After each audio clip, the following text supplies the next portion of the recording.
right, if someone is a gospel musician, at some point in his or her life had been a choir member before, when did you join the choir?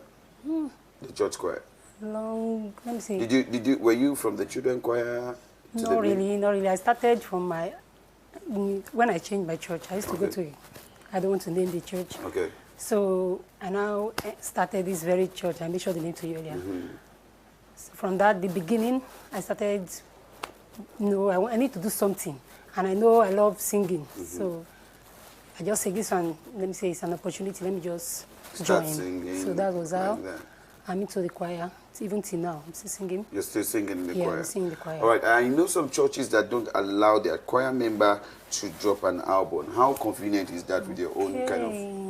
Did they allow you? Did they permit you? Were they support? What was it like? Very supportive. Okay. Because me being there for a long time, me and my daddy, my pastor. Okay. Anything concerning song, he was even the one at the beginning that encouraged me. I think I like that. Go for it. What's his name of that, your daddy pastor now? Pastor Japheth Fidelis. Pastor Japheth Fidelis, thank you so much for giving this inspiration and encouragement to this amazing woman. Awesome. Continue. I think I like that. So right from that, there you know that this you're going to go far. So anytime I have a dream concerning singing, I'll go to him. So, and he kept on pushing me. And I got married to a man that I know loves songs.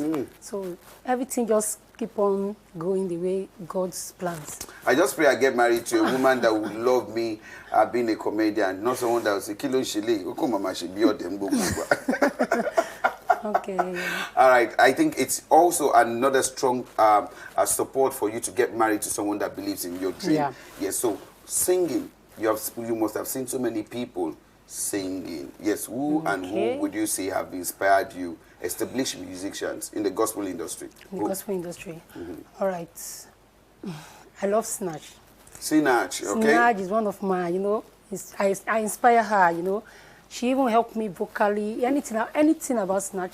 So I follow her, let me say, inspire Nigeria, in the music gospel industry. She's one of the person that I really took after. Okay. Even there was a time they always call me Snatch. They call me Snatch in the church. Because most of my voice, so I was like, no, Snatch is my mentor. I like her. I love her so much. I love her songs. So most of her songs, I knew most of her songs.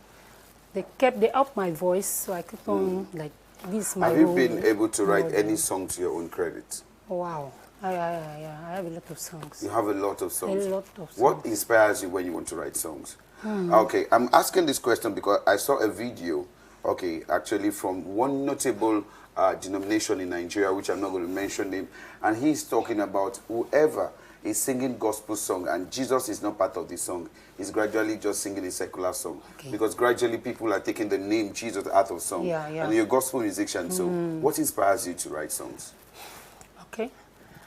One thing, I don't know how to put this, but I know before you do anything as a singer, as a gospel singer, you have to be born again. Oh. That's one of the main points. So since I used to write secular songs. I'm sorry, I'm not trying to be against it. Okay. But when I gave my life to Christ, and I started changing, I was like, what will I do to this? How will I change from this part to this part? This is what I want to do. I started having some kind of change of mind. So and now I was like, okay, let me just change the lyrics. Okay. But that one did not work. So I just prayed that God just help me. Let me just get something. Immediately I said that. I started having songs on my head. I don't know if it sounds somehow, but that's what that's happened to me before. Yeah, most especially when I'm in the shower. Song will just come. No, my own is about food. I love food so much. That's good.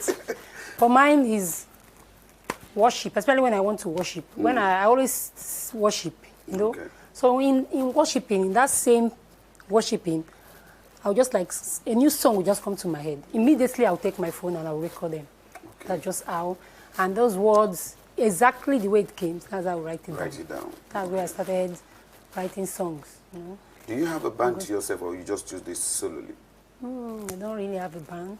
Okay. Part of my choir, I don't have a band. Okay. So just me. All right, what is your take about inviting gospel musicians for a church program and they charge. What's your take about this? Do Okay, you think it's bad? Do you think it is good? What? Just your take now. All right. It's good. To me, people have been saying things about this, but I think it's the right thing. When you invite somebody, it's not good to charge that much. But nowadays, this country that we are in, most of us, let me say most gospel singers, most of them, they live with these things. They need that money. They need that, I'll just make it blunt, they need the money to live, to continue. To even make that song go wide. Okay. They can't do it on their own. So most time when they come out like that, nowadays they can't even mention, and they don't even have a specific amount now, but they just say it in a way. But you that invite that guest, you have to understand that this person is coming from somewhere.